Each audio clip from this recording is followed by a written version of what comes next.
کہ جو دین اسلام کی دشمن طاقتیں ہیں، یورپ اور امریکہ ہیں، اسی میڈیا کو، اسی ہتھیار کو استعمال کرتے ہوئے مسلمانوں کی ذہن سازی کر رہا ہے، اور اتنی ذہن سازی کرتا ہے کہ ایک وقت آتا ہے کہ ہمارے مسلمان اور پڑھے لکھے لوگ، نوجوان، سکالرز وہی زبان بولنے لگ جاتے ہیں جو کہ میڈیا بول رہا ہوتا ہے۔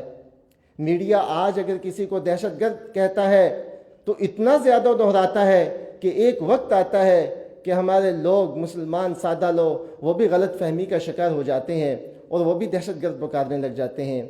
اگر آج وہ کسی کو امن پسند قرار دے رہا ہے اور اس کو اتنا دہرا رہا ہے کہ سادہ لوگ مسلمان ایک دہشت گرد کو بھی امن پسند سمجھنے لگ جاتے ہیں۔ فلسطین میں اگر ایک بچہ غلیل لے کے ٹینک کے سامنے کھڑا ہوا ہے، لیکن میڈیا ہے، وہ میڈیا کیا ہمارا ذہن بنا رہا ہے کہ وہ غلیل اٹھانے والا جو بچہ ہے وہ دہشت گرد ہے، اور جو ٹینک کے ساتھ سامنے اس کے کھڑا ہوا ہے وہ امن پسند ہے۔ یہ کس نے ذہن سازی کی ہے؟ یہ میڈیا نے ذہن سازی کی ہے۔ لیکن ایک بات جو میں آپ سے کرنا چاہتا ہوں کہ مشرق کے اندر، عالم مشرق کے اندر ابلاغ اور صحافت ایک انتہائی مقدس فریضہ سمجھا جاتا ہے۔ اگر ہم اس کے الفاظ کے اوپر غور کریں، اگر ہم صحافت کے اوپر غور کریں، صحافت کا لفظ صحیفہ سے نکلا ہے، اور صحیفہ کا لفظ قرآن مجید کے اندر استعمال ہوا، 8 جگہ پہ استعمال ہوا صحیفہ کا لفظ، اور یہ ایک اتنا مقدس لفظ ہے کہ آپ اس سے بخوبی آگاہ ہیں۔ اس سے مراد کلام الہی ہے، اس سے مراد جو ہے وہ مکتوب ہے، لکھی ہوئی چیز ہے، خط ہے۔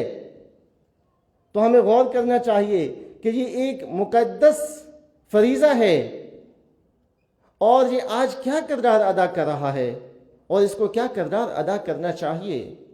اور اگر اس کے دوسرے لفظ پہ غور کیا جائے، وہ ابلاغ، ابلاغیات ہے، اور ابلاغیات کا لفظ بھی عربی زبان کا لفظ ہے۔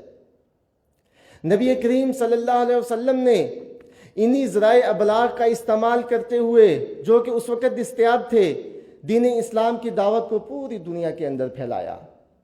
آپ نے سب سے پہلے فاران کی چوٹیوں پہ کھڑے ہو کے یہ کہا کہ ایھا الناس قولوا لا الہ الا اللہ تفلحوا، اے لوگو لا الہ الا اللہ کا اقرار کر لو، تم کامیاب ہو جاؤ گے۔ یعنی سب سے بڑا ذریعہ اس وقت کیا تھا ابلاغ کا؟ وہ یہی ذریعہ تھا کہ آپ نے صفا کی چوٹی کے اوپر کھڑے ہو کے تمام قریشیوں کو، اہل مکہ کو جب اکٹھا کر لیا، اس کے بعد یہ پیغام دے دیا، قولوا لا الہ الا اللہ تفلحوا۔ اور یہ ابلاغ کا جو لفظ ہے قرآن مجید کے اندر، تبلیغ کا لفظ، اور یہ دونوں لفظ جو ہیں یہ ایک ہی روٹ ہے، ان کا ایک ہی مادہ ہے۔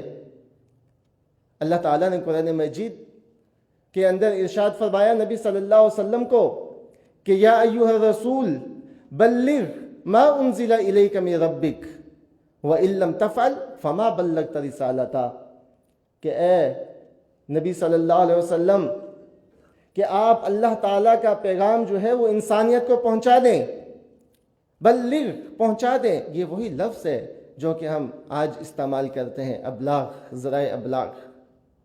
اور فرمایا فَإِن لَّمْ تَفْعَلْ فَمَا بَلَّغْتَ رِسَالَتَهُ، اگر آپ نے یہ پیغام نہ پہنچایا، اللہ تعالیٰ کا پیغام، تو گویا کہ آپ نے رسالت کا حق ہی ادا نہیں کیا۔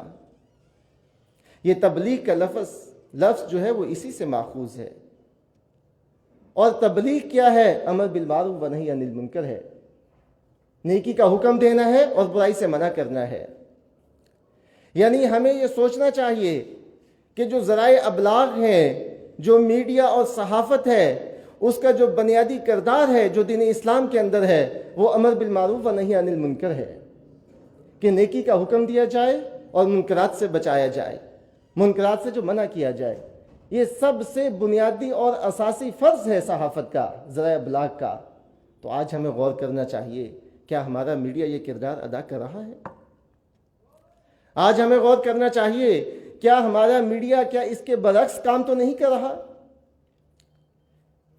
ہم سب کو علم ہے اس چیز کا کہ میڈیا آج کیا کر رہا ہے، جھوٹ کے اوپر مبنی ہے۔ میڈیا جو ہے وہ جھوٹ بول رہا ہے، میڈیا کے اندر عریانی اور فحاشی ہے، میڈیا کے اندر بے مقصدیت پائی جاتی ہے، میڈیا کے اندر نوجوانوں کو راہ روی پہ لگایا جاتا ہے. یہ فلموں اور ڈراموں کی شکل کے اندر میڈیا جو ہے ہمارے نوجوانوں کو بے راہ روی کی راہ پہ چلا رہا ہے.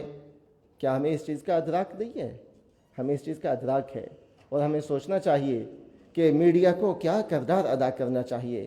کارواں دعوت قرآن و حدیث مرکز جمعیت اہل حدیث پاکستان.